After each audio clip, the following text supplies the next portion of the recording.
ఓం శ్రీ గురుభ్యో నమః. సర్వేపల్లి రాధాకృష్ణన్ గారు మహామేధావి, బహుముఖ ప్రజ్ఞాశాలి. ఆయన భారతదేశపు మొదటి ఉపరాష్ట్రపతిగా, రెండవ రాష్ట్రపతిగా సేవలందించారు. ఆయన గొప్ప దార్శనికుడు. శ్రీ రాధాకృష్ణన్ గారు కలకత్తా యూనివర్సిటీలో పనిచేస్తున్న సమయంలో ఓసారి మద్రాసు రావడం జరిగింది. ఆ సమయంలో వారు మద్రాసు రైల్వే స్టేషన్ నుండి వారు వెళ్ళవలసిన చోటుకు ఓ రిక్షాపై వచ్చారు. ఆ సమయంలో వారి వద్ద తగినంత చిల్లర లేకపోవడంతో రాధాకృష్ణన్ గారు రిక్షా దిగి, ఒక్క 5 నిమిషాలు ఆగు నాయనా, నేను లోపలికి వెళ్ళి చిల్లర తెచ్చి ఇస్తాను అని చెప్పి లగేజీ తీసుకుని లోపలికి వెళ్ళి చిల్లర తీసుకుని వెనక్కి వచ్చారు. తీరా చూస్తే ఇక్కడ 2 రిక్షా వాలాలు ఉన్నారు. రాధాకృష్ణన్ గారు చిల్లర ఇవ్వబోతుంటే ఇద్దరు ఒకేసారి చెయ్యి ముందుకు చాపారు. దానితో రాధాకృష్ణన్ గారు తికమకపడి, నేను ఎవరి రిక్షాలో వచ్చానో వారే ఈ చిల్లర తీసుకోండి అన్నారు. అప్పుడు ఇద్దరూ ఒకేసారి, అయ్యా, మీరు నా రిక్షాలోనే వచ్చారు అనటంతో వీరికి ఏమి చేయాలో పాలుపోలేదు.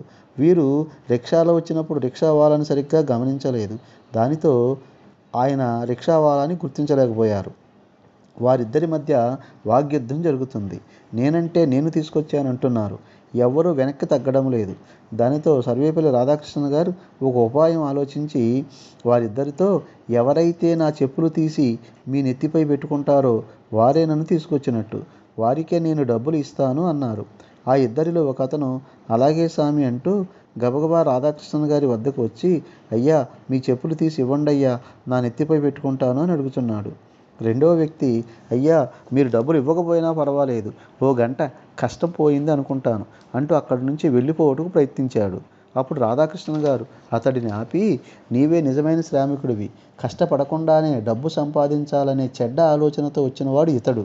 అందుకే నేను పెట్టిన షరతు మంచిదా కాదా అని చూడకుండా ఆ పని చేయడానికి సిద్ధపడినాడు.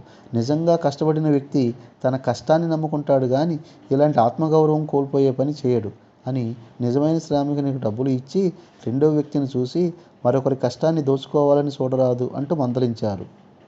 ఈ కథ వలన తెలిసే నీతి ఏమిటంటే, ఈజీ మనీకి అలవాటు పడరాదు. విజయం ఎప్పుడు శ్రమ ద్వారానే సిద్ధిస్తుంది అని.